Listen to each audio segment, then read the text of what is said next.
Kita lihat dari barman dulu ya. Barman, kamu kemarin sempat udah saya singgung sih ya, berapa. Dan mungkin saya perlu perjelas lagi tentang temuan dan hasil ya. Karena aku lihat ekspresi kalian itu ada yang bingung-bingung kemarin. Nah, temuan dan hasil itu sebetulnya bisa dipisahkan, bisa digabung ya.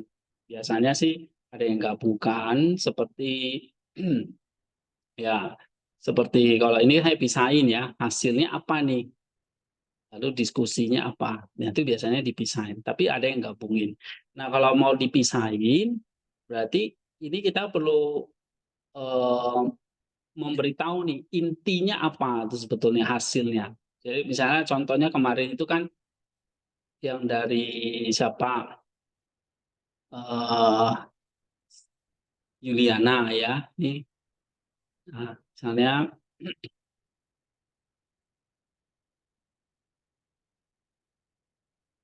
nah, ini berarti hasilnya kan sebetulnya cuma ini sih ya. Nah, hasilnya kan sintesisnya ini, analisis dan sintesis ya. Ini kan temuannya dari literatur yang sudah disurvei ya. Cuma nanti waktu menyampaikan hasilnya mana misalnya di sini ya kita perlu bangun beberapa argumen. Jangan tiba-tiba hasilnya ini gitu loh. Tapi kita perlu bangun misalnya berdasarkan kajian dari ini ya sebagai poin satunya, terus kajian ini poin keduanya, kemudian kajian ini poin ketiganya, ya, terus kajian tentang theological foundation. Nah, jadi kan ada 4 poin tuh. Nah, 4 poin itu menghasilkan apa? Nah, itulah yang nanti menjadi yang namanya temuan penelitian. Ya, sehingga temuan penelitian itu sebetulnya ada berapa poin nih? Satu, dua, tiga, empat. Nah, empat ini menghasilkan apa? Oke, nah ini nanti yang dipakai nanti menjadi novelty kita. Oke, ya. Jadi, nah ini semua ini yang kita sebut sebagai hasil atau temuan, paham ya? Nah, baru nanti 4 poin ini satu, dua, tiga, empat kita diskusikan, termasuk nanti ini. Nah, jadi kalau ada 4 poin plus ini berarti 5. Ya, misalnya kayak Juliana itu nanti dia akan mendiskusikan 5 poin ini satu, dua, tiga, empat dan yang ini yang menjadi intinya. Nah, ini yang perlu didiskusikan. Oke, clear ya. Nah, sekarang misalnya kita lihat papernya Barman ya. Eh, nah, Barman ini kan contohnya ini ya, eksposisi ya. Satu Raja-Raja 21 ayat 1 sampai 29. Nah, ini kan pasti kalau dari temuannya udah pasti ngerti. Saya udah ngerti ini. Berarti ada berapa kelompok ini? Ya kan? Ayat sekian, ayat sekian, ayat sekian, ayat sekian, ayat sekian. Misalnya katakanlah 5. Ya, ada 5. Nah, 5 ini nanti menghasilkan apa? Gitu. Ya. Nah, kalau di sini Naboth Vineyard berarti ini kan yang mau ditekankan ada apa dengan kebun anggur dari si Naboth. Oh, ternyata mau bahas apa nih keadilan. Nah, ini kan hanya judul, boleh, tapi eh, intinya kan bahas tentang misalnya keadilan Allah yang misteri, misalnya di sini dari poin-poin ini nanti. Oke, nah itu ya kemarin saya jelaskan ya. Sampai di sini paham ya, Barmen? Yang lain oke ya. Oke. Nah, sekarang kita lihat ininya. Bagaimana mengubah paper eksposisi ini menjadi paper, menjadi artikel ya. Nah, kalau artikel kita kan sebetulnya kan mengikuti pola IMRAT ya.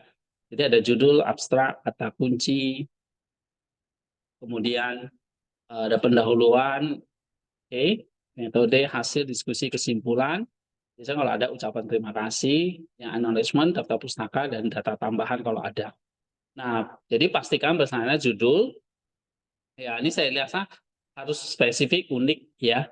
Nah, misalnya kalau kayak judul seperti ini, saya dari paper Barman, nih, apa namanya? Nah, eksposisi satu Raja-Raja 21 9. Nah, nanti kasih judul apa di sini yang lebih spesifiknya lagi. Kalau eksposisi aja kan luas ya. Satu Raja-Raja 21 ini kan bisa macam-macam ya hasilnya. Nah, ini kasih yang spesifik dan unik. Nah, ini uniknya ini yang kadang-kadang kita perlu mikirkan ekstra ya untuk judul. Oke. Nanti saya bisa kasih usulan-usulan sih ya. Cuma ini saya belum sempat kasih feedback yang detail amat. Ini saya kasih feedback yang apa ya? Ini intinya gini, feedback saya itu belum menyentuh konten.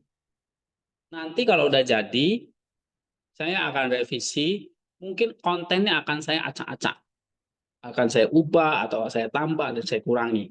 Oke?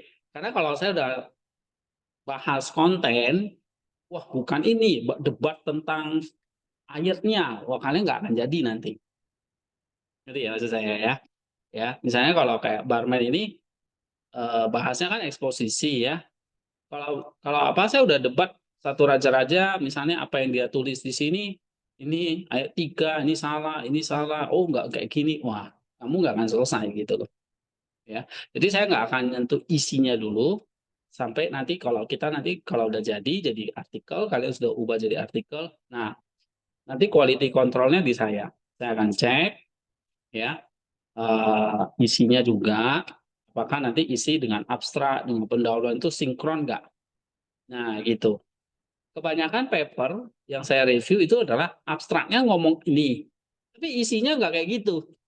Nah itu problem ya. Nah kita harus sinkron semua antara yang di abstrak, pendahuluan, metode, isi gitu.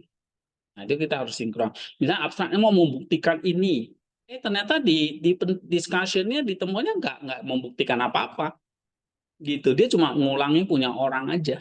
Dia nggak memberikan satu pembuktian apa seperti yang dia ngomong di abstrak gitu. Nah itu yang saya nggak mau gitu ya. Nah makanya di sini papernya go ahead aja selesaikan dulu ya. Nah, tinggal nanti kalau udah ubah ke bentuk abstraknya, sorry ubah ke bentuk artikelnya, maka nanti tinggal nanti saya baru cek apa konten-kontennya ya. Nah paling ya saya kasih masukan itu seperti ini. Ini sebetulnya untuk safety, untuk barman itu mirip ya, karena kan dari paper juga. Ini kayak kemarin si siapa Leo juga bentuknya juga bab-bab ya. Nah untuk abstrak ya nanti tulis ya, harus tulis dalam satu paragraf tunggal yang merangkum penelitian penulis ya. Cantumkan tujuannya, metodologinya, hasil atau temuan utamanya, signifikansi atau dampak penulisnya. Ya, sertakan juga kata kunci yang relevan. Nanti ini perlu ditambah, ditulis ya. Nah, sekarang kita masuk ke pendahuluan nih. Nah, untuk barman, nah nanti harus tambah memperkenalkan masalah penelitiannya apa. Ya, masalah penelitiannya. Maksudnya di sini signifikansi satu raja-raja 21 dan perlunya eksposisinya apa? Perlunya eksposisi ini apa? Jadi kalau tadi mau bahas tentang masalah keadilan Allah, ada apa dengan keadilan Allah? Nah, ini secara singkat aja memperkenalkan masalah penelitiannya apa. Ya, kemarin saya udah satu contoh saya udah kasih ya. Misalnya ini ya. Eh, ini contoh ya. Nah, ini Jakarta sebagai pusat urban yang padat penduduk dengan populasi melebihi 10 juta jiwa menghadapi tantangan ketidaksetaraan sosial yang kompleks dan mendalam. Nah, ini kan problem statement yang kita mau bahas nanti. Bisa dari masalah yang umum nanti ke khusus gitu. Ya. Nah, jadi kalau misalnya barman di sini coba pikirkan satu dua kalimat apa yang menjadi problem statement-nya. Ya.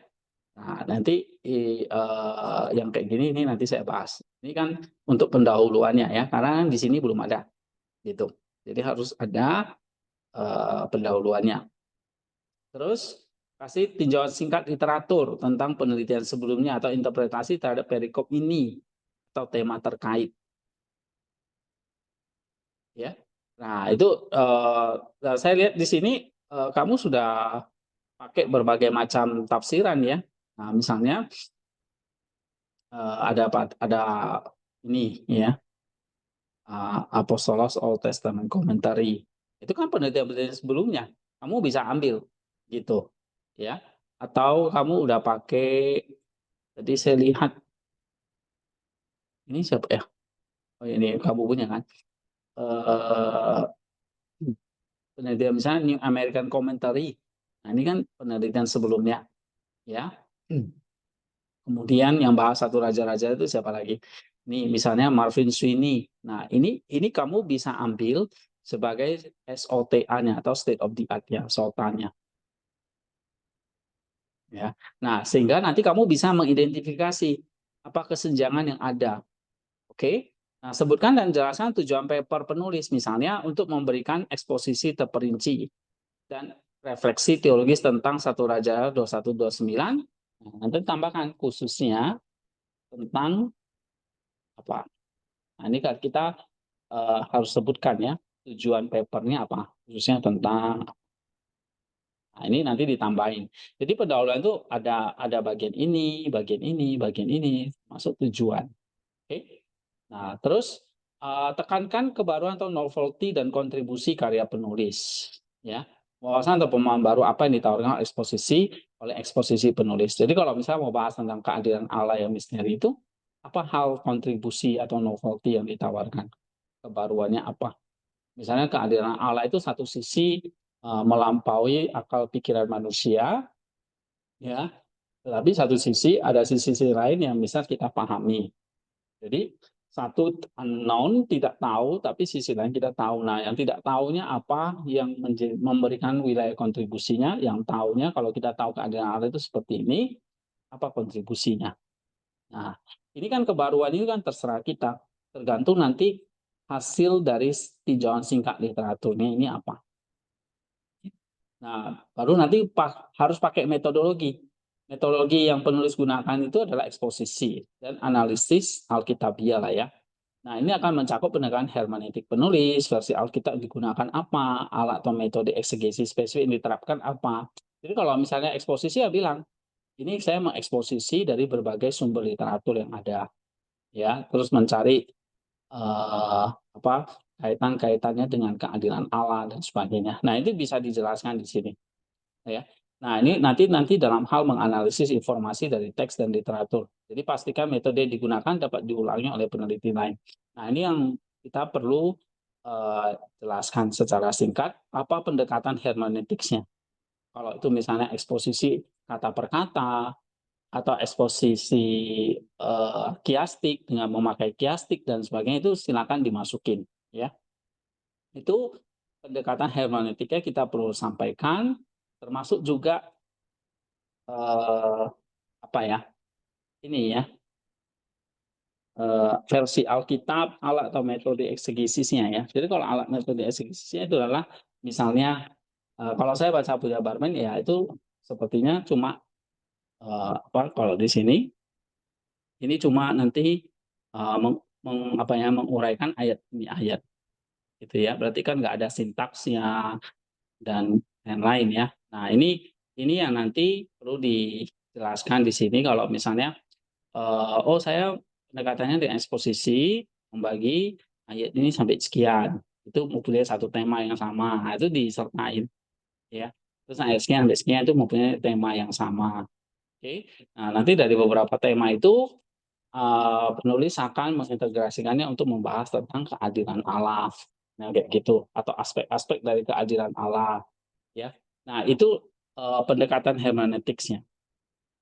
Oke. Lalu bagaimana mengumpulkan teks itu? Bagaimana mengumpulkan teks itu? Nah, teks itu diambil dari sumber apa?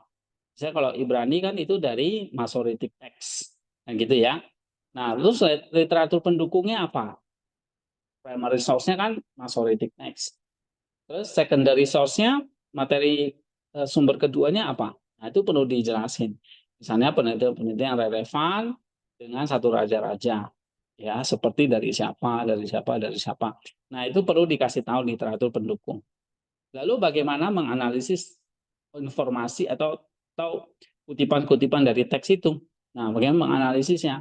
Nah, caranya adalah menulis kemarin kan kalau diajarkan itu kan uh, memparaphrase ya, memparaphrase terus mengelompokkan yang sama terus itu dimasukkan menjadi referensi atau kutipan gitu. Nah, itu bisa dijelasin semua bagaimana menganalisis data. Jadi kalau misalnya kayak Barman di sini, gimana sih ambil ayat ini? Nah, kenapa kok misalnya tadi di sini ya. Nah, kok bisa dapat satu raja-raja, kok bisa dapat satu raja 16, kok bisa dapat satu raja 18. Nah, ini caranya gimana gitu? Ya, kan ini kan ada data ya. Caranya gimana? Nah, itu yang perlu dikasih tahu.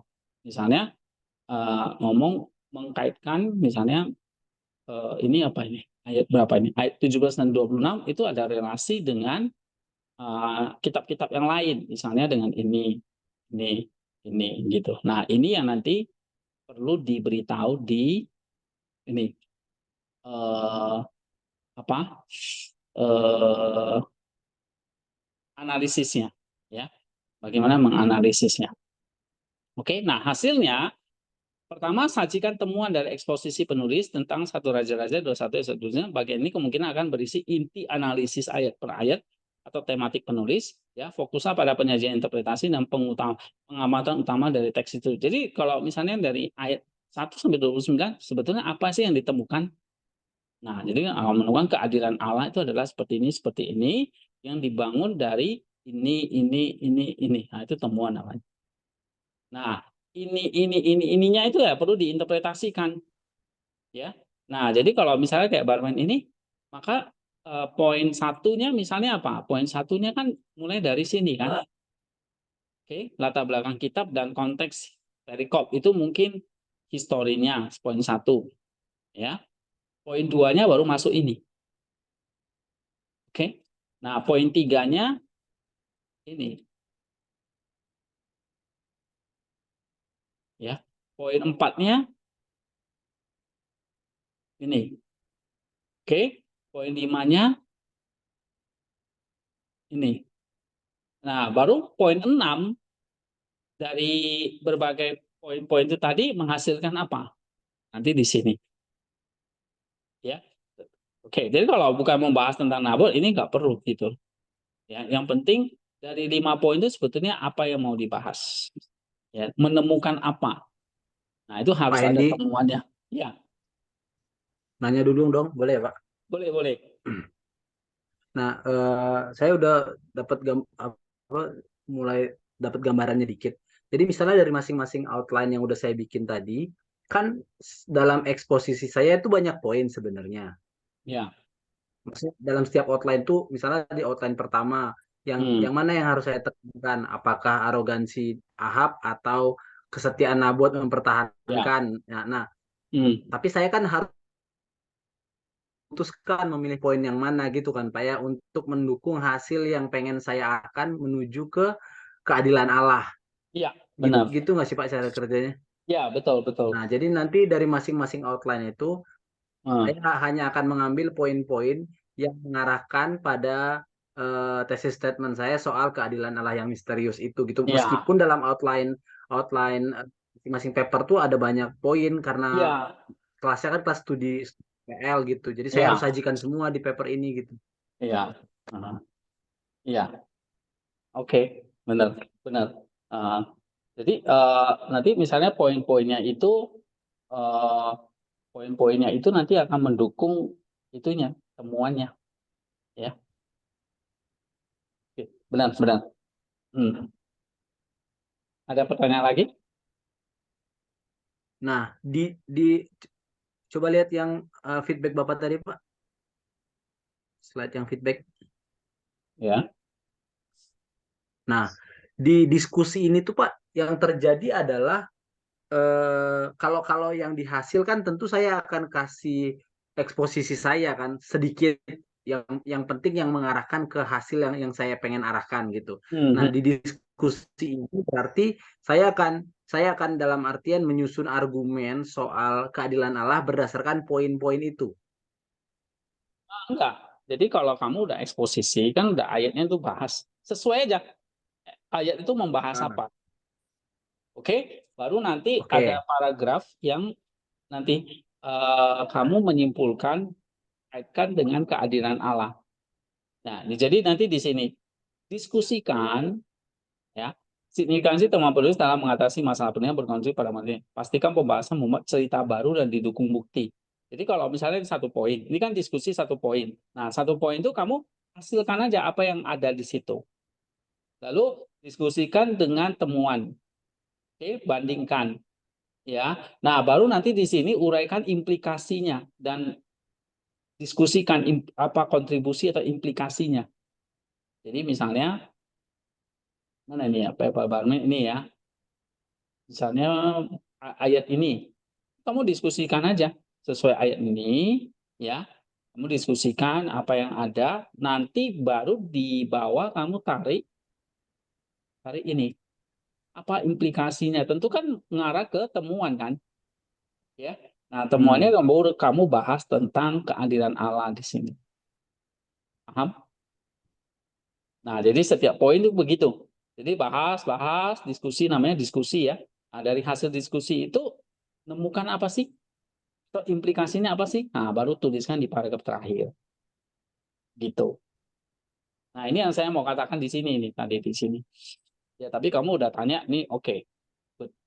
Ya, gitu ya. Misalnya ayat ini, kamu diskusikan aja.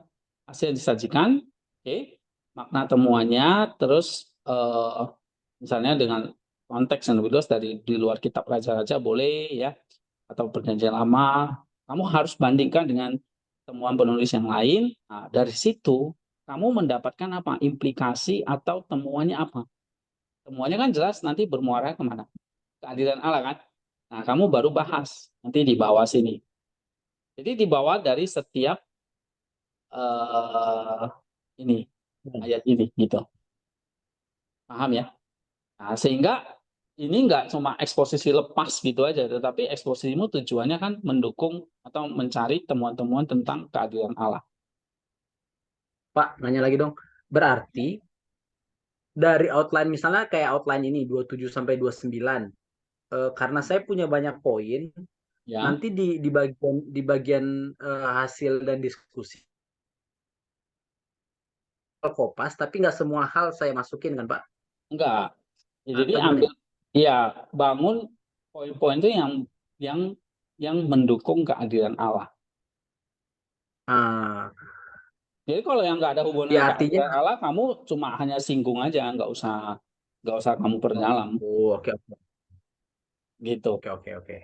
Ya. Nah, itu nanti makanya penting paper itu untuk kayak ini ya. Makanya kalau yang jadi paper dijadikan artikel itu kan sebetulnya dipernak-pernak aja gitu loh. Maksudnya dipernak apa ya? Ya diubah sedikit, ditambahin yang fokus ke implikasinya atau temuannya, ya. Nah, jadi pokoknya interpretasi dulu seperti biasa, bandingkan dengan temuan lain, oke. Nah, baru tarik nanti Atau ke ya kalau gimana? saya kalau saya misalnya kalau misalnya saya eh, tiba-tiba saya kepikiran kalau misalnya saya pakai bagian bawah paper ini aja misalnya kan soal, tapi saya nggak tahu ya apakah bisa soal Nabot sebagai foreshadow Yesus itu Hmm, eh, akhirnya misalnya akhirnya temuan saya adalah itu legal hmm. nggak ya Pak? Maksudnya Boleh, berdasarkan berdasarkan terserah. Iya, terserah. Kalau kamu memang temuannya tentang Nabot adalah foreshadow of Christ dan signifikansinya apa, go ahead. Nggak mesti keadilan Allah. maksudnya apakah bisa tanpa kan akhirnya saya setelah setelah mengekspos terus mencocokkan jatuhnya Pak. Apakah saya perlu data pendukung bahwa ada juga ahli yang ngomong begitu gitu-gitu Pak? Oh iya dong, iya. Jadi kamu kalau mau Karena ngomong kalau nah, sebentar, ini kurang jelas suaramu. Coba tadi gimana? Tadi maksudnya gimana? seandainya saya ganti fokusnya ke eh, halo Pak, Iya, jelas nggak? Nah, Udah jelas. Nah, ini udah jelas. Gimana tadi? oke, maksudnya kalau saya ganti fokusnya ke Nabot sebagai foreshadow Yesus, Hmm. kan di paper yang saya tulis itu kan bahkan nggak ada catatan kaki apapun gitu, karena saya cuman setelah saya lihat-lihat, setelah saya expose bagian-bagiannya, kok mirip banget ya antara Nabot dan Yesus ini, maksudnya secara dalam ketaatannya, terus bagaimana Oh, dia nah, mati iya, gitu. Akhirnya iya, saya ngebulat itu. boleh. Jadi kamu eksposisi biasa aja dulu, baru nanti kamu simpulkan. Itu juga bisa. Apakah harus ada groundnya juga Pak misalnya? Iya dong. Nanti kan nanti di sini intinya. Kamu harus jelasin nanti. Kalau kayak gitu, nah nanti groundnya kan di sini. Jadi berdasarkan eh, apa uraian eksposisi di atas, ya. Nah, baru kamu penulis melihat apa cerita ini adalah Nabot dan sebagainya dan sebagainya. Kamu tuliskan di situ. Nah, ini bisa kalau kamu mau model kayak gini,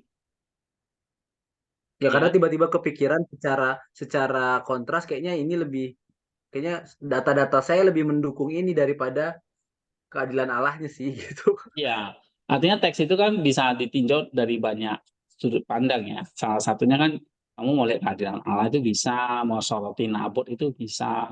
Tergantung kamu mau apa nih.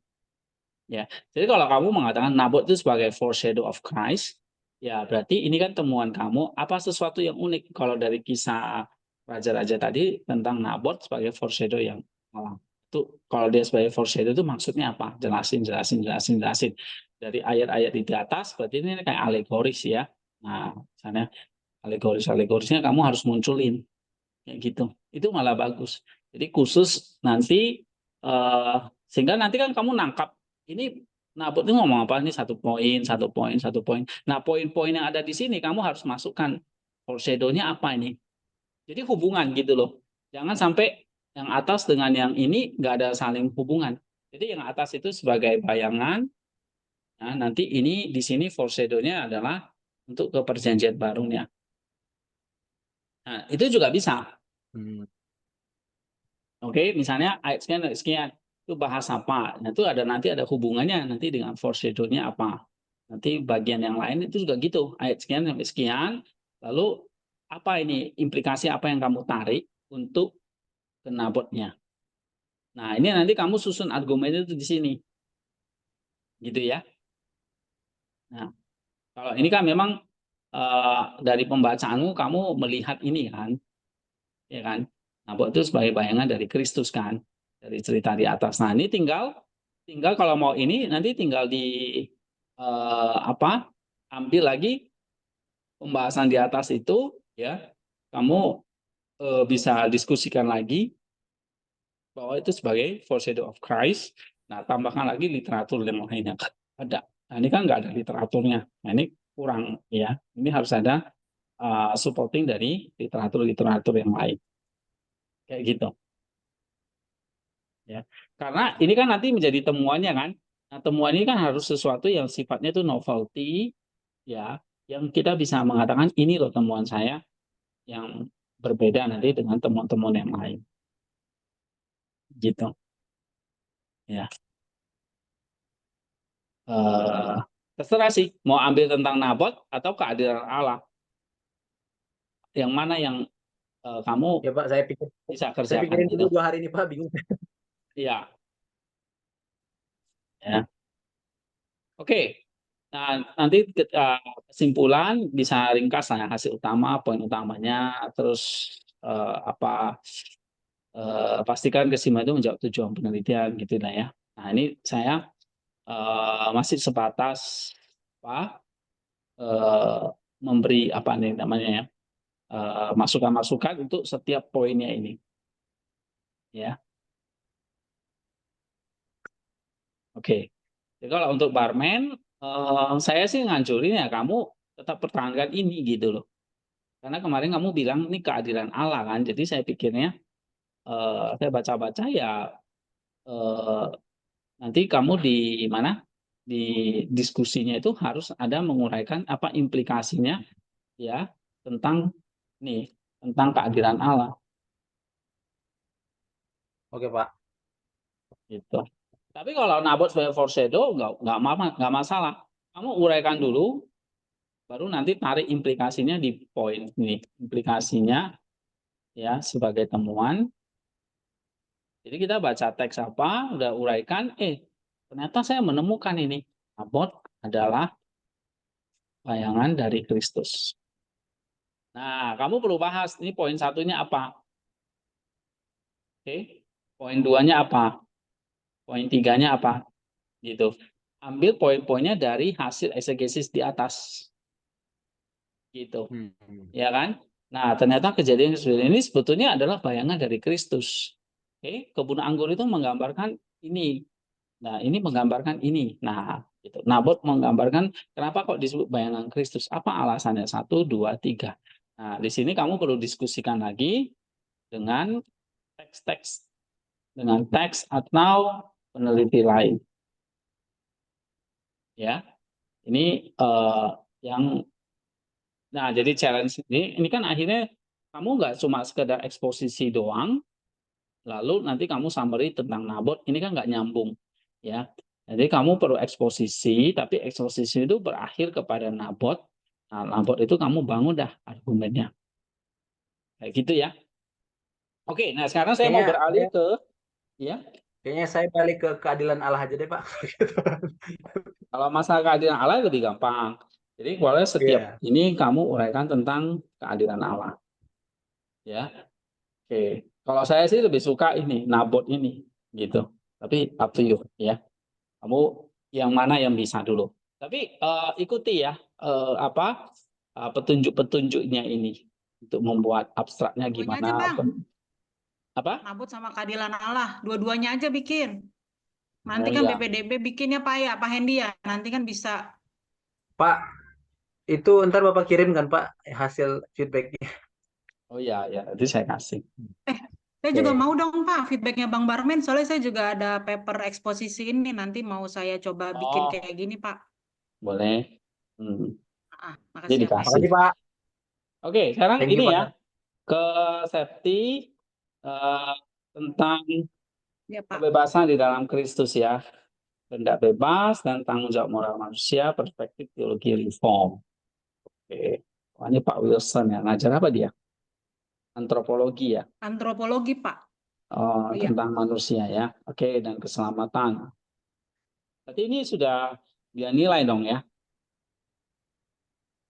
sudah Pak. Oh, oke. Bab 1, bab 2. Bab satunya pendahuluan kan. Terus bab 2-nya kehendak Iya. manusia ketika jatuh dalam dosa dan sesudah ditebus Kristus beserta implikasi praktisnya. Kemudian bab 3 manusia tetap bertanggung jawab secara moral. Kemudian ini kayak keempatnya simpulan ya. Nah, kamu mau mengatakan bahwa di sini tentang ada kehendak bebas tapi juga ada tanggung jawab moral ya dalam pandangan perspektif teologi reform. Oke lah, ini memang paper ya, tapi kita kalau ubah ke jadi artikel kita harus tambahkan beberapa hal di sini. Iya Pak. Pertama ya kita ikuti strukturnya jangan lupa ya.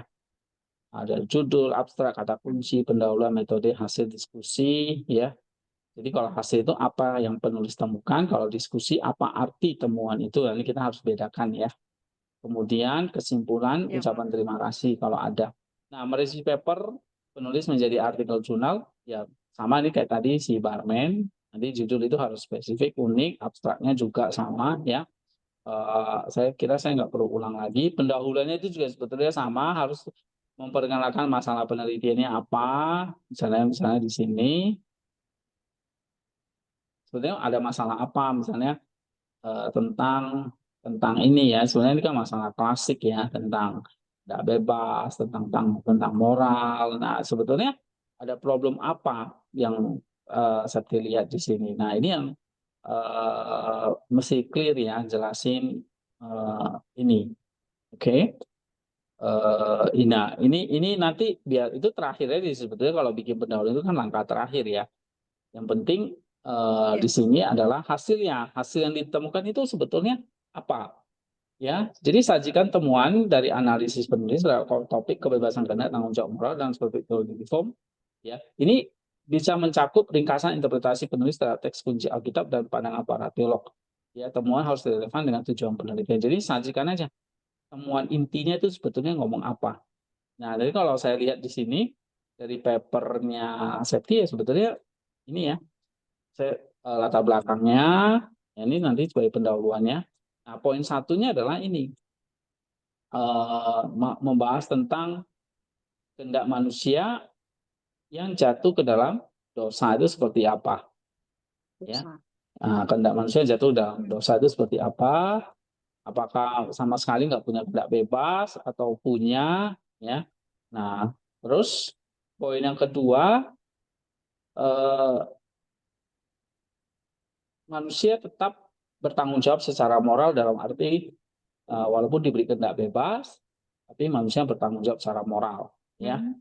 Nah, saya yang belum menemukan adalah lalu kalau ada kehendak bebas dan tanggung jawab, lalu sebetulnya intinya apa yang mau dibicarakan? Nah, ini ada yang miss di sini, ya. Ada something yang miss. Jadi misalnya ya kalau pandangan teologi reform ingin, maksudnya kamu mau membahas bahwa sebetulnya kehendak bebas dan tanggung jawab itu sejalan, tidak bertentangan.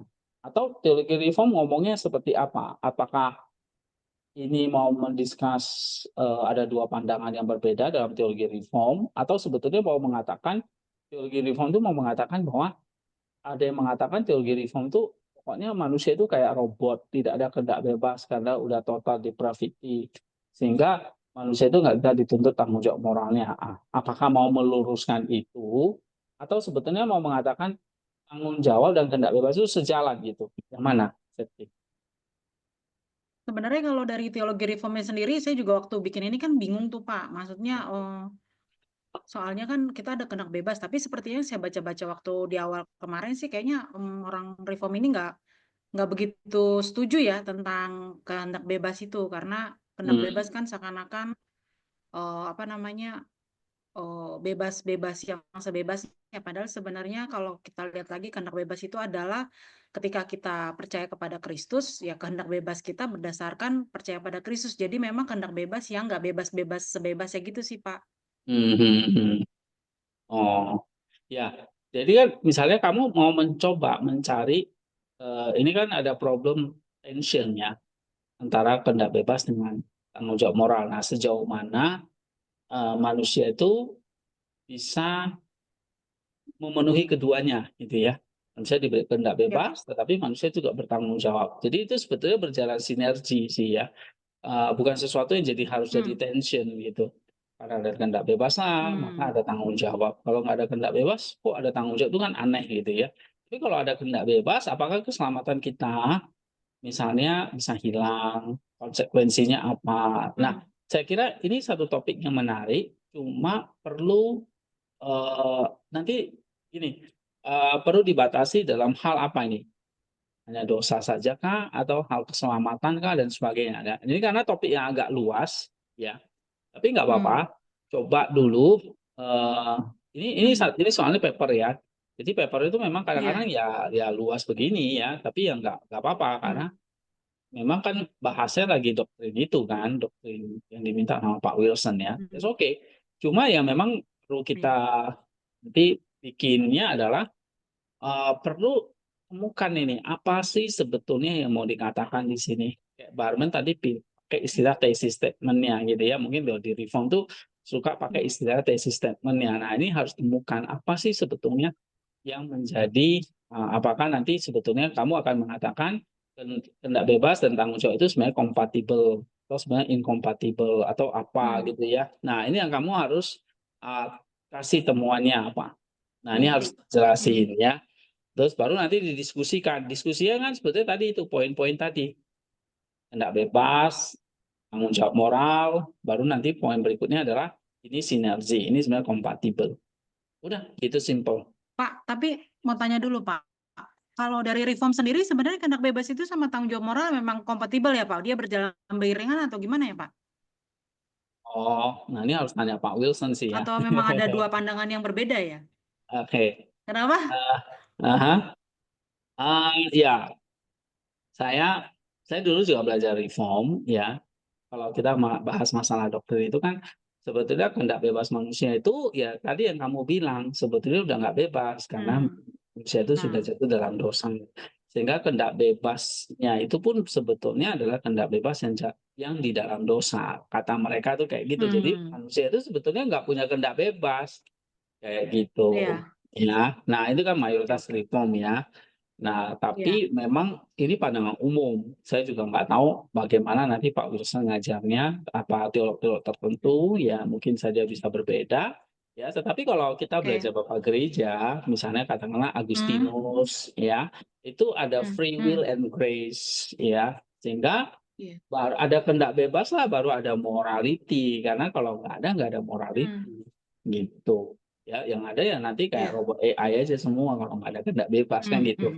Nah, iya itu Pak, nah kamu harus pertahankan. Jadi kehendak bebas yang oleh reform maksud itu sebetulnya adalah itu juga kehendak bebas, bukan kehendak bebas di dalam dosa, kehendak bebas ya kehendak bebas gitu. Nah, itu hmm, mungkin mungkin ya. Kalau kamu mau dari hmm, perspektif teologi reform ya berarti kan kamu pakai pandangan teologi reform gitu ya. iya, Tapi kalau kamu mau pakai pandangan Agustinus yang bahas tentang grace and free will ya, nah itu juga menarik. Tapi I think kan baca dia juga rumit ya. Nah, mungkin kamu pakai yang ada iya, ini aja, nggak masalah konten tuh nggak ada oke, masalah.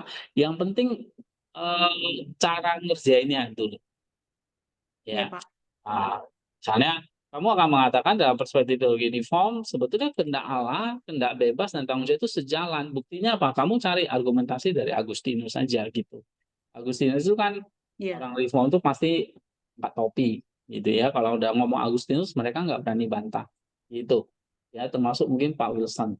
Nah, jadi kamu bilang Agustinus saja ngomong free will itu ada ya. oke, Lalu tanggung jawab itu ya pasti ada gitu. Ya, iya, sebenarnya itu sinergi atau kompatibel ya. Hmm, oke Pak, oke. Nah, kamu iya, kasih ini hasilnya. Nah, baru nanti kamu hmm, diskusikan 1.1, iya, 2 misalnya tentang kehendak bebas itu apa, tanggung jawab moral itu apa. Nah, ini diuraikan aja ya. iya Pak, Nah, baru nanti oke Pak, kalau implikasinya tarik ke tadi sinergi tadi. Sebetulnya kehendak hmm, bebas dan tanggung jawab moral itu sama. Maksudnya bisa sejalan, bukan sesuatu yang eh, kita tuh nggak usah dibuat bingung gitu loh, ya. Nah, misalnya iya, kayak Adam jatuh dalam dosa. Jadi kalau Adam nggak ada kehendak bebas, ngapain Allah kasih itu? Kan padahal dia belum jatuh dalam dosa gitu loh. Ya, tentu Allah kasih pengetahuan baik dan jahat. Nah itu kan kehendak bebas yang Tuhan kasih kan gitu misalnya. Ya. iya Eh, Pak, ya.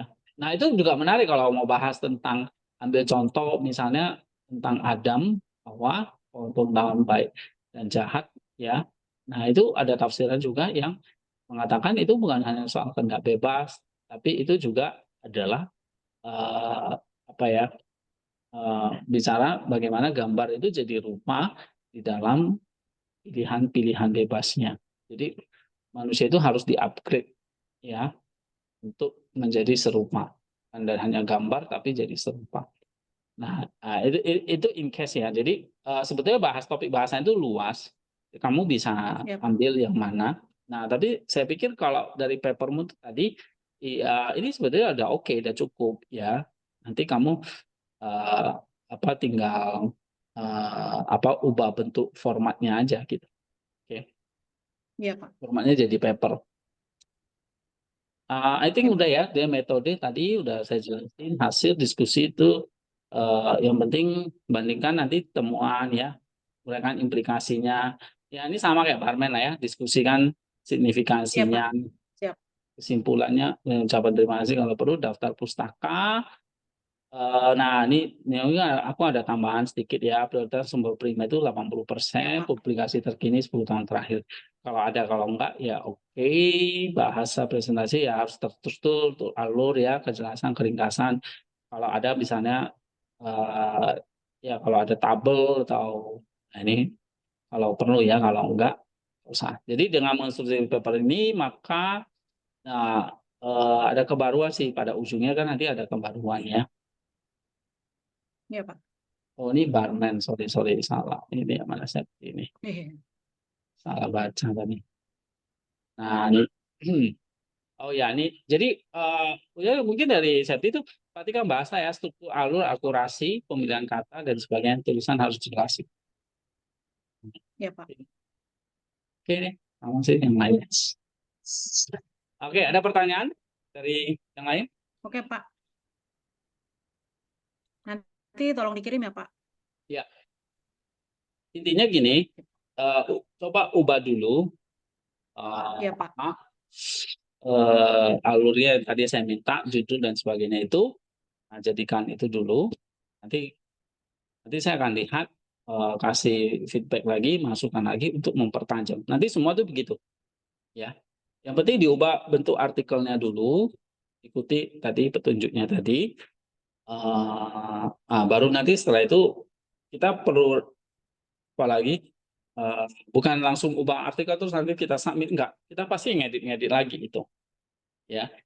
Ibaratnya intinya kita bangun rumahnya jadi dulu, nanti rumahnya tinggal dipercantik aja, dicat lah, dikasih furniture dan sebagainya. Kayak kira-kira nulis itu kayak gitu kok. Kita bangun rumahnya jadi, habis itu rumahnya kayaknya kok jelek ya. Ya udah kita cat. Ya, habis kita cat, kita tambahin apa ini itu. Nah, akhirnya jadi rumahnya jadi bagus kan. Nah, nulis itu kayak gitu. Ini bangun fondasi dulu. Bangun fondasi, bangun rumahnya dulu. Nah, rumahnya udah jadi enak. Tinggal kita percantik kan, tergantung kita aja mau percantiknya kayak gimana. Ya kan? Oke. Oke, Ada Pak. Ya. yang Makasih mau ya, Pak. tanyakan? Ya. Ya. Minggu depan siapa ini yang mau presentasi? Itu Bung Abraham tuh harusnya mid paper kapan supaya Abraham, dicek. dan Lin, Saya ya, papernya Pak Lintong. belum Pak, masih Belum ada paper yang lain. papernya belum Pak. Pak Togi aja Bung Bram, yang kemarin Kalau itu loh.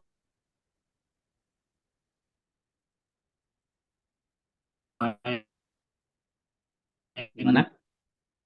MPL udah Juni, tapi belum selesai gitu. Yang untuk mau pakai Sorry.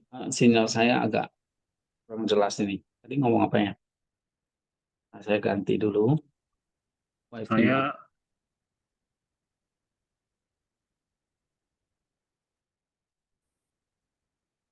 Oke, Pak, coba. Gimana Pak Bram? untuk yang paper yang mau submit itu belum selesai Pak. Oh, Yang PB yang mau pakai untuk di kelas Pak Wilson ini kan, tapi belum selesai Pak. yang selesai ada paper apa? PL sudah, kalau yang semester kemarin saya bahas itu status keselamatan itu anak-anak bayi Itu selesai. itu sudah Pak.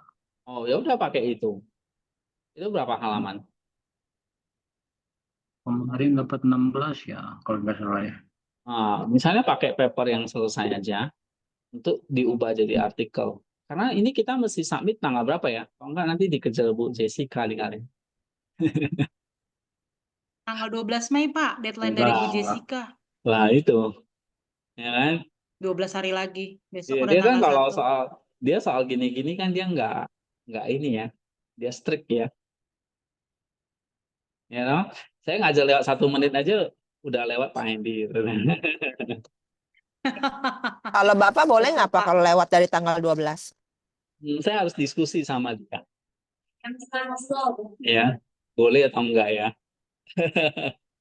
Dia sih pasti nggak jawabnya nggak boleh, gitu. Biasanya sih boleh sih Pak Singkat. kalau izin pribadi Pak. Dengan alasan yang jelas. Karena kita Oh, banyak paper. oke. Boleh. Tanggal 12 maunya tanggal berapa? Atau gini deh. Sebelum Tanggal PPDB. 15, Pak. Enggak. Oh, Gini, Tanggal PPDB. 15. Itu kan toh saya yang pesangan. Jadi 12 siap nggak siap kumpul aja dulu.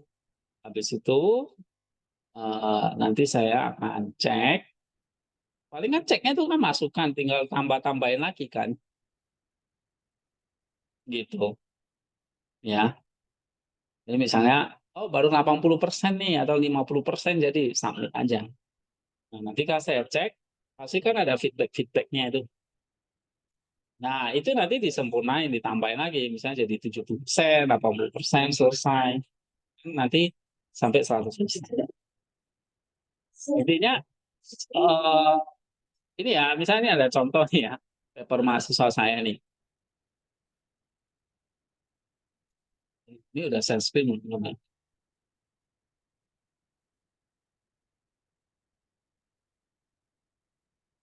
Ini ini ada 17 artikel, ini bukan saya nulis ini. Ini banyak kan paper mahasiswa. Ada yang dari saya, ada yang dari mahasiswa. Misalnya nih ya, ini jurnal IKA. Dia udah direview nih. Nah, ini nih. Oke, nah di review kan kayak gini-gini. Nah, ada masukan-masukan ini. Nah, ini kan ada masukan-masukan dari reviewer kan, gitu. Nah, nanti kita sempurnakan lagi gitu. Jadi saya sempurnakan jadi kayak gini. Ini berapa? 3.600 kata kan? Ini saya sempurnakan jadi berapa ini? 4.700 kata. Pasti nanti saya sempurnakan. Kayak gitu. Ya. Kalau kita udah sambil artikel. Tapi mentahnya harus dari kalian, jangan dari saya.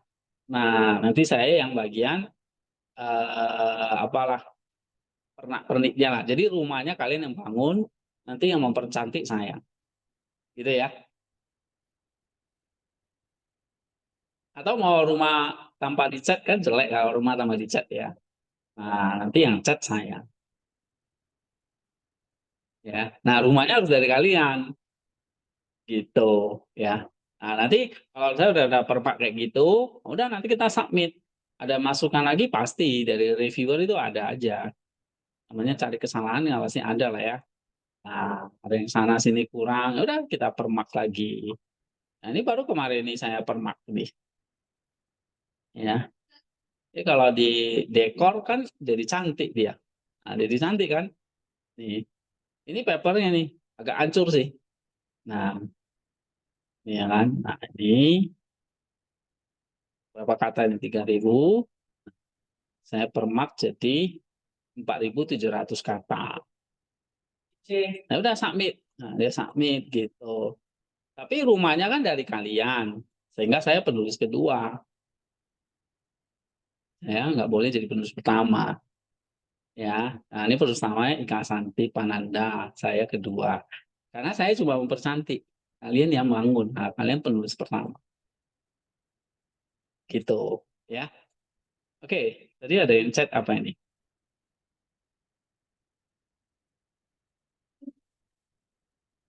Oke.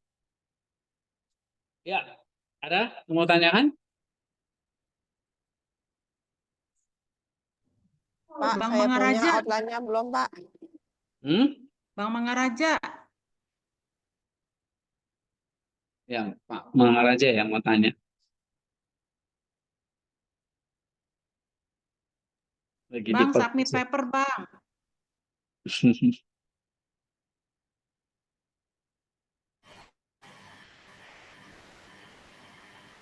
Iya Pak, lagi sedang dibuat Pak.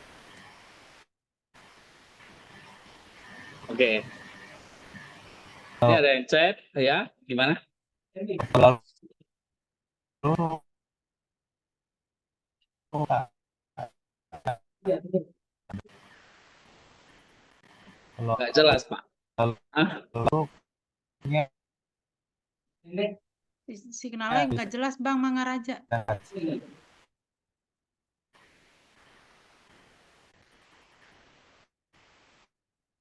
Sinyalnya nggak bagus ya di sana ya.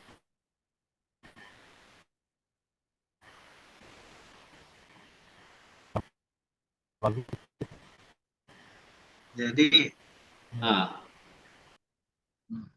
dulu. Nah, kalau paper yang lalu di saya itu antropologi penulisannya kacau Pak gitu. Jadi nanti takutnya banyak yang berubah gitu. Judulnya Paradoks Dosa yang Berbahagia.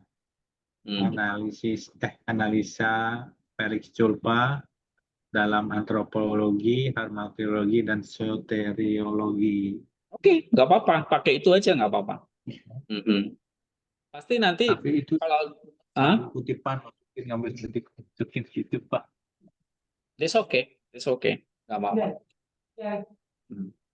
Ya, Oh, ya, sebenarnya jadikan artikel dulu, bangun rumahnya. Rumahnya masih reot-reot nggak apa-apa. Jadi kita percantik. Ya. Semua bisa dipercantik, Pak. Ya. Nenek-nenek aja bisa jadi muda, ya kan? Semua bisa dipercantik. iya.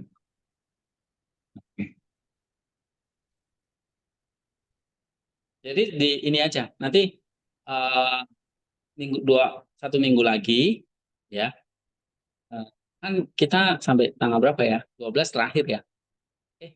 Ya 12 sudah mesti ngumpul ya. Jadi minggu depan mesti dua, Pak Abraham dan Pak Lintong, ya. Yang lain jangan santai, push 12 kumpul dulu.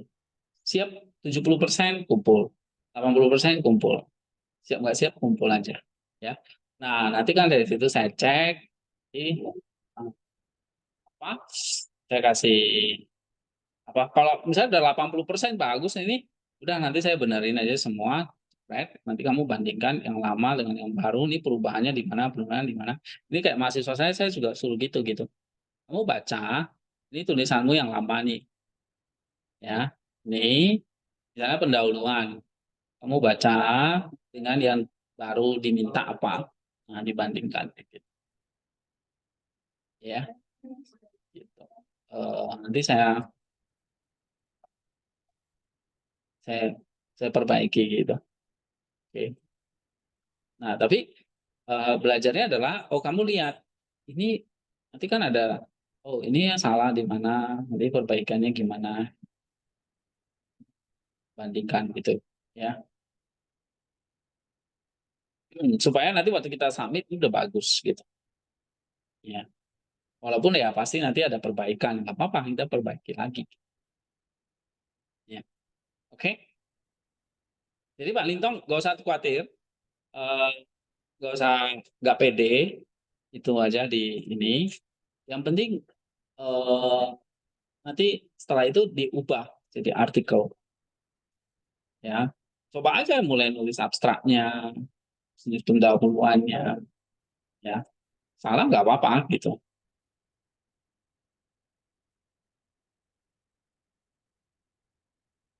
ya. Oke. Ini ada yang tanya, maksudnya emailnya apa? Saya punya belum Pak, yang outline-nya, maksudnya gimana ya, Mel? Kan Bapak udah buatin kayak punya Leo atau Bang Barmen gitu loh Pak sistemnya. Oh, iya, paper Saya lengkapnya punya mana ya? belum. Papermu mana ya? Ya, Kamu nanti kirim lagi deh. kamu kasih aku itunya kan, yang kamu nulis kan? Iya, Paper aslinya mana? tunggu saya kirim ya. Iya, yang sama kamu kirim ke aku kan yang kamu tulis ya. Nah, itu kan nanti jadikan satu, baru aku kasih feedback gitu. Kamu WA deh. Nah, nanti aku kasih outline-nya. Oke. Tapi waktu itu udah ini ya, maksudnya kita udah discuss ya. Maksudnya kamu udah ngerti ya mau ngerjainnya kayak gimana ya. Waktu itu kan bikin paragrafnya jadi Udah, bagus ya, tiap-tiap paragrafnya jadi bagus kan. Gitu ya. ya, Nah, perbaiki ya, paragraf-paragrafnya jadinya lebih bagus. Tapi kan poin-poinnya kan kamu udah ada di paper itu kan. Nah, iya. nanti tinggal sama kok. Nanti masukan saya ya nanti sama kayak gini. Saya tadi ya feedback. Nah, sama aja nanti kayak gini. Di diskusinya nanti harus ada ini. Lebih kurang sama, ya. Gitu. Tapi nggak apa-apa, kamu kasih papernya. eh, apa? Jadi kalau saya kasih banyak feedback, kalian pusing nanti. Hah? Jangan kasih banyak-banyak Pak. Dikit Eh, aja. makanya, makanya bikin aja dari ini, ya kan? Bikin aja. Saya tuh pokoknya kepingin tahu argumen kalian tuh gimana. Terus ya kalian nulisnya tuh kayak gimana. Jangan, nah itu dulu. Ya, saya nanti kalau masalah feedback, isi apa, itu nanti next step-nya. Jadi saya akan ini. Nah, setelah bahkan nanti setelah udah kita submit pun ada perbaikan ini. Jadi kan saya banyak perbaiki isinya ini sebetulnya. Waktu anak ini submit, saya nggak terlalu banyak perhatiin isinya. Ini mata kuliah saya dulu, ya. Ini tugas. Ini sebetulnya mereka tugas akhirnya itu paper, paper terus saya suruh dia dari paper bikin artikel. Nah, hasilnya ini. Ya, dulu saya ngajar tentang saya pakai buku katekisasi dari Kiril, terus pilih topik dari buku itu. Nah, dia pilih topik tentang eskatologi. Dia simpel aja konsep eskatologi menurut Kiril gitu ya. Nah, ini harusnya ada titik duanya apa. Nah, dia bahas. Tuh. Nah, saya nggak terlalu nyentuh isinya karena udah saya ajarin kan. Isinya pasti sesuai buku itu lah. Oke. Nah, habis itu saya baca lagi, oh ya ternyata banyak isi yang harus saya perbaiki. Nah, nanti saya perbaiki di sini. Kayak gitu. Ya, jadi nggak usah takut tentang isinya dulu. Pokoknya tulis dulu semampu kalian. Pandangan kalian gimana. Misalnya kayak tadi Septi ya, dia berani berargumen tentang kehendak bebas, tentang tanggung jawab moral. Itu kan topiknya sulit sebetulnya. Tapi ya udah argue aja, tulis aja yang pengen tahu. Nah, nanti baru habis itu nanti kita baru masuk isinya. Yang penting jadi dulu artikelnya, nanti baru kita bahas tentang isinya. Ya. Nah, emailnya juga gitu sebetulnya sama. Ya, untuk yang lain-lain semuanya sama gitu. Oke, Pak. Ya, kan lebih gampang kan kalau udah ada papernya kan. Yang sulit itu kalau dari nol, mulai. Nah, ya, Yuliana itu kan dia mulai dari nol itu. Gitu. Ya, tapi kan bisa, ya kan? Argumennya solid, ya. Tinggal nanti kalau udah selesai, Yul, nah, kita pertajam lagi. Semuanya nanti kayak gitu. Pak Arman juga Oke, kayak Pak. gitu. Nah, nanti kita pertajam lagi. Gitu. Ya, cuma memang mungkin nanti kita diskusinya nggak usah Zoom kayak gitu lagi, ya. Mungkin kita diskus lewat WA kayak, oh nanti kalau perlu kita Zoom, gitu. Ya. Supaya nanti ini semua nanti bisa submit pertama, siapa tahu bisa terbit, ya kan? Kan belum punya artikel kan ini semua. Artikel jurnal ada yang udah pernah punya? Belum, Pak. Belum. Saya Lesen. ngirim tulisan ke warung sate kamu aja revisinya banyak banget, Pak. Nggak saya kirim lagi. Iya, lagu juga itu yang harus sate. Oke. Terus setting kenapa lesen?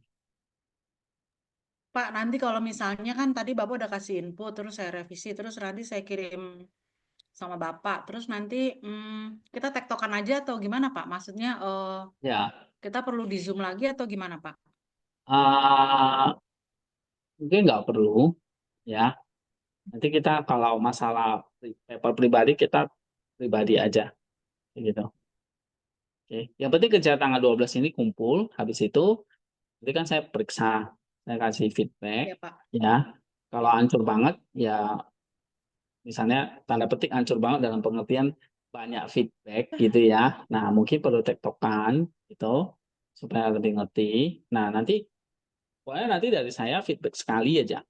Saya akan mungkin itu nanti akan menyentuh isi ya. Feedback sekali kumpul, saya cek oke, kita submit jurnal. Feedbacknya saya nggak banyak, feedbacknya paling sekali aja ya. Saya nggak mau terlalu detail. Nah, nanti setelah hasil reviewer itu kan reviewer periksa lagi. Nah, baru nanti kita perlu detail. Kayak gitu. Ya. Nanti saya baca, saya kasih feedback, kamu perbaiki sekali, kirim lagi, oke, submit jurnal. Gitu. Ya. Oke Pak. Nanti kalau udah submit kan dari reviewernya periksa. Nah, kita baru nanti dari situ kita perbaiki lagi. Tapi kemarin Bu Jess ngomong gini Pak, sempat di kelas, kalau apa artikelnya sampai di publish ya, dapat nilai plus gitu ya, Cimel ya kalau nggak salah ya. Betul, betul. Oh Nah, ya, itu kan iyalah. kayaknya kita maksudnya kalau kita sih kemarin sih ngomong gitu, tapi kan agak lama Bu kata Ciuli. Maksudnya kan nggak tahu kapan dipublish. Coba maksudnya mungkin Pak Hendy bisa bantu kita yang apa namanya bisa jurnal paling cepat dan kita bisa dipublish, siapa tahu nilai kita bagus Pak. Yang cepat dapat ininya Pak, maksudnya cepat dapat respon terus bisa cepat-cepat dipublish itu kan kita nggak ngerti ya Pak ya, dan pastinya gratis sih Pak. Nah, nanti kita cari ya yang call for paper gitu. Eh, yang itu pasti cepat ya. Ada ini kan 8 ya, semoga sih 8 semua bisa dipublish. Cuma nih Melani gimana ya? Melani mungkin nanti Ini suruh dia ini ya, pilih satu artikel paper yang udah jadi nanti ini Rabu depan suruh join gitu ya. Melani kayaknya nggak pernah join hari Rabu ya. Aku nggak punya ingetin tentang dia sih. Kemarin kok ini siapa ya? Kok baru lihat mukanya. Oh dia pendengar. Yang SKS, sorry. Yang SKS siapa lagi? Melani nggak pendengar. Melani nggak pendengar. SKS deh. SKS Cimel yang pendengar tuh Yasti sama Nani.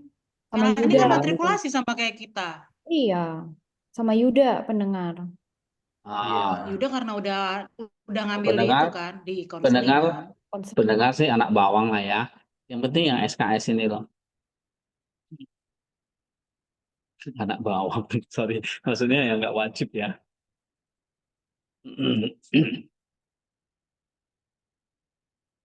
Oke, berarti Melani SKS ya. Nanti saya chat dia deh, suruh dia ini ya.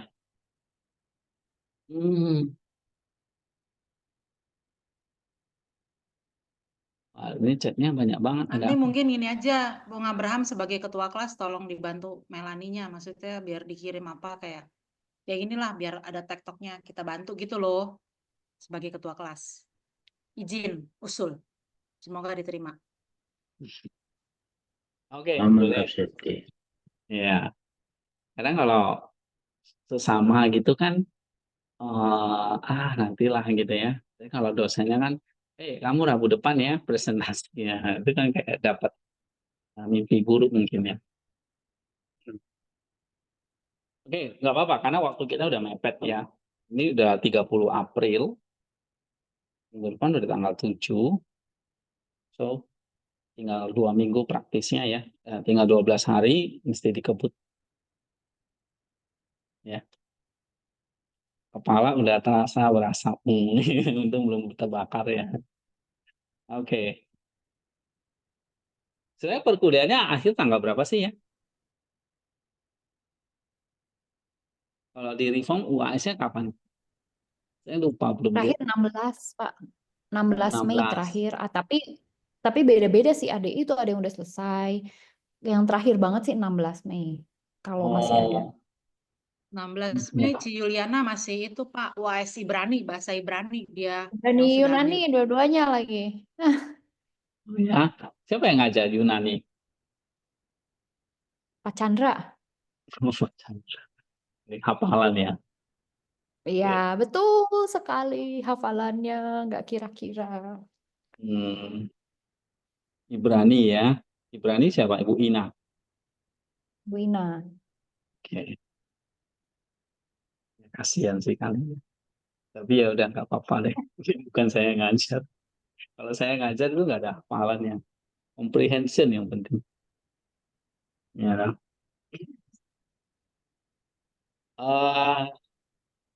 Oke deh, kalau gitu nggak ada lagi ya. Ada pertanyaan lagi nggak? Oke, kalau nggak ada, selesai. Thank you semuanya. Sampai ketemu Rabu depan. Thank you, Pak. Ya. Terima kasih Thank banyak you, Pak Pak. Hendy. Oke. Selamat Bye. pagi. Selamat berkati.